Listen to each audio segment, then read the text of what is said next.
આ વાંઢાય ઈશ્વર આશ્રમ એ 18 આલમનો દ્વારો છે। 18 આલમનો દ્વારો એટલા માટે છે કે વાંઢાયની અંદર 9 પેઢીઓ થઈ ગઈ। 9 પેઢીમાં સર્વપ્રથમ પહેલા સ્થાપક ગુરુ થઈ ગયા, જેનું નામ વ્યારી સાહેબ। તો વ્યારી સાહેબ દરબાર સમાજમાંથી આવ્યા।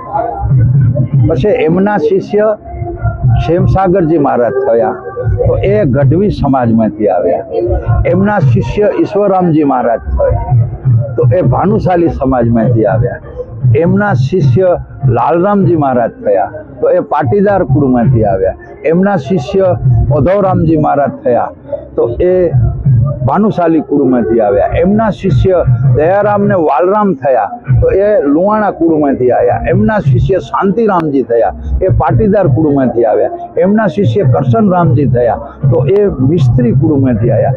એટલા માટે આ વાંઢાય 18 આલમની ગાદી એટલા માટે કહેવામાં આવે છે કે દરેક સમાજમાંથી ચેતનાઓ જાગીને આ વાંઢાયને તપાવ્યું છે। એટલા માટે આ વાંઢાય 18 આલમનો દ્વારો છે। અને 18 આલમનો દ્વારો છે ને 9 મહાપુરુષો અહીં તપસ્યા કરી ગયા। એટલા માટે આ લોકો ગુરુ પૂર્ણિમાના ગુરુદ્વારે આવે છે। કચ્છની અંદર આશ્રમ અનંત જોવા મળશે, પણ ગુરુદ્વારો એક જ છે, એનું નામ છે ઈશ્વર આશ્રમ ગુરુદ્વારો।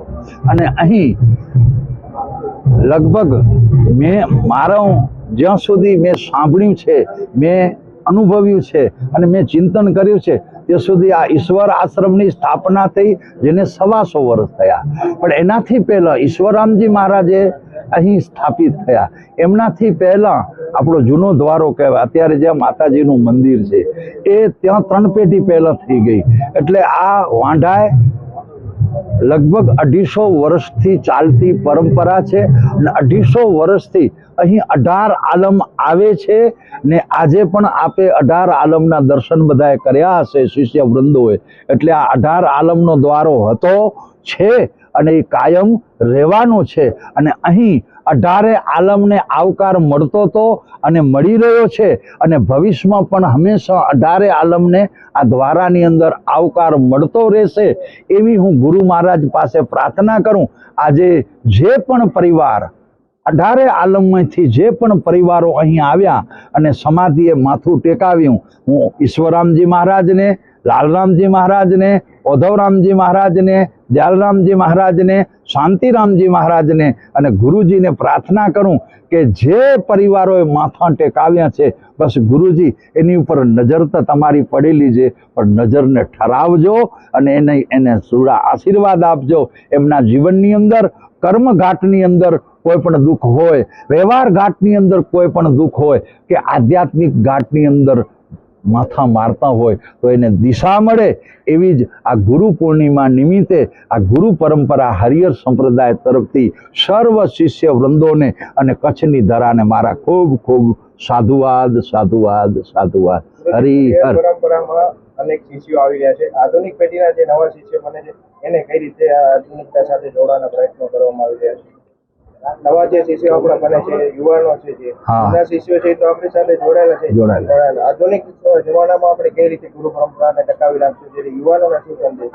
નવી પેઢી જે આવી રહી છે, એ નવી પેઢીને મારા તો અહીંથી એવા આશીર્વાદ કે અત્યારે આધ્યાત્મિક યુગ, અત્યારે વૈભુક યુગની અંદર તમે દોડો છો, એ દોડો, પણ એની સાથે સાથે થોડુંક આધ્યાત્મિક રાખજો। જેવી રીતે સોનું આપણે કોઈ પણ ઘરેણું બનાવી, તો એ સોનામાં ઘાટ સોનીને લાવવો હોય ને, તો એમાં થોડુંક ધાતુ મૂકવું પડે। તો કદાચ સોના જેટલું તમે કર્મ રાખજો, પણ ધર્મ છે ને વધુ નહીં તો ધાતુ જેટલો જો આપણી અંદર ધર્મ હશે ને, તો આપણું કર્મ સલામત છે ને આપણું જીવન સલામત છે। ને નવી પેઢી જે આવી રહી છે અને નવી પેઢી જે આવનારી છે, હું તો એ જ મારા સાધુવાદ કે જે વિશ્વાસ અને જે શ્રદ્ધાથી આવે એને એ શ્રદ્ધા અને વિશ્વાસ અહીંથી સંપાદન થાય। આ 18 આલમની પેઢી છે ને 18 આલમનો દ્વારો છે, એટલે અહીંથી ખૂબ ખૂબ મારા હૃદયના સાધુવાદ, સાધુવાદ, સાધુવાદ। હું ઈશ્વર આશ્રમ વાંઢાય ઈશ્વરનગરથી આજે ગુરુ પૂર્ણિમા મહોત્સવ ઉજવાઈ રહ્યો છે। એ ઉત્સવમાં ભારતભરમાંથી 18 વર્ણના લોકો સમસ્ત હિન્દુ સમાજની આ ડેલી એવા ગુરુવરોની સમાધિએ આજે ગઈકાલે સાંજે પાદુકા પૂજન, ગઈકાલે સાંજે સંધ્યાપાઠ, ત્યારબાદ ઓઝવરાસ, ત્યારબાદ રાત્રિના સ્થાનિક ભજનીકોના ભજનની રમઝટ અને આજે વહેલી સવારે પાદુકા પૂજન અને ત્યારબાદ અત્યારે સર્વે ભક્તજનો ગુરુવરની ગાદીના દર્શન કરી રહ્યા છે. અત્યારના વર્તમાન ગાદીપતિ મોહનદાસજી મહારાજ અને એમના ગુરુવરો જે થઈ ગયા એ તમામના સેવકો, કંઠીધારીઓ આજે આ ઈશ્વર આશ્રમ વાંઢાઈ મધ્યે ઉપસ્થિત છે ને એમના દર્શનનો લાભ લઈ રહ્યા છે.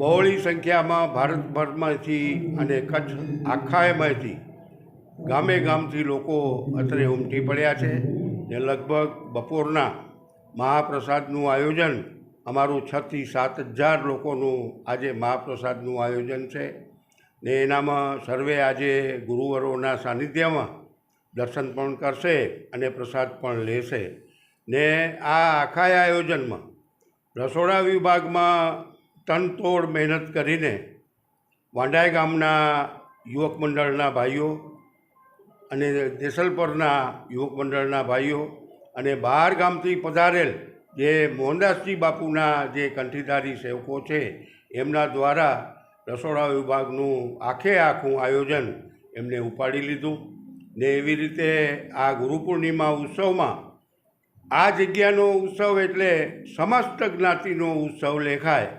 આપણે સંજોગે કંઠી ગમે ત્યાંની હોય પણ સમસ્ત હિન્દુ સમાજને આ દ્વારે નમન કર્યા વગર છૂટકો નથી. કારણ કે આ સનાતનની ડેલી કહેવાય, આ હિન્દુ સમાજની એકતાની ડેલી કહેવાય. એ ડેલીએ દરેક હિન્દુ સમાજને ભાવભર્યું આગામી ઉત્સવોમાં પણ પધારવા અમે ભાવભર્યું આમંત્રણ આપીએ છીએ ને આ ડેલીએ 12 મહિના અને 13 ઉત્સવ એટલે આ ઉત્સવની ડેલી કહેવાય. ત્યાં દરેક ભક્તજનોને હિન્દુ સમાજને આગામી ઉત્સવોમાં પણ ભાવભર્યું આજે શુભ દિવસે આમંત્રણ પાઠવી છીએ. મારું નામ બીનાબેન ભાનુશાલી છે, ભુજ નગરપાલિકા વોર્ડ નંબર 4 નગર સેવિકા. ગુરુ પૂર્ણિમાનો મહત્ત્વ તો એના માટે કહેવા મારે શબ્દ નથી, કેમ કે ગુરુ પૂર્ણિમાનો મહત્ત્વ અને ગુરુ શું છે આપણા જીવનમાં એ દરેકના જીવનમાં હોવું ખૂબ જરૂરી છે. કેમ કે જેની પાસે ગુરુ હશે ને એ કોઈ દિવસ દિશા ભટકશે નહીં. એટલે કે ગુરુ પૂર્ણિમા આપણા જે ગુરુ હોય છે એને આપણે નમન કરીએ છીએ, વંદન કરીએ છીએ અને એના જે આદર્શો છે, એના જે વિચારો છે એના ઉપર આપણે ચાલીએ છીએ અને કોઈ દિવસ આપણે રસ્તો ભટકતા નથી. એટલે કે હું એવું માનું છું કે દરેકના જીવનમાં અગર જો ગુરુ હશે ને તો આ સમસ્યાઓ થોડી જાજી છે એ આપોઆપ સમાપ્ત થઈ જાય છે. આજના દિવસે ખૂબ જ મજા આવે છે આટલી બધી મેદની જોઈ અને આપણી જે કચ્છની સનાતન ભૂમિ છે ઈશ્વર આશ્રમ વાંઢાઈ, જ્યાં દરેક સમાજના વર્ણ 18 વર્ણના સંતો છે એમના આપણે આશીર્વાદ લઈએ અને આપણે એકબીજાને મળીએ, આપણી જે કચ્છની જે એકતા છે એને વધારીએ. એક વાંઢા એક એકતાનું પ્રતીક જ છે. તો હું દરેક કચ્છવાસીઓને આહવાન કરું છું કે તમે વાંઢાઈની મુલાકાત લો અને તમારી જે ભવિષ્યની પેઢી છે એને પણ તમે સાથે લાવો. માં motor driving, safe and sure driving. Driving એ શોખ સાથે આપની મોટી જવાબદારી પણ છે. અમારા ઇન્સ્ટ્રક્ટર દ્વારા સચોટ અને સરળ માર્ગદર્શન. આપની રોજની તાલીમની માહિતી મેળવીને શું અધુરાશ છે એના ઉપર પૂરું ફોકસ કરાય છે.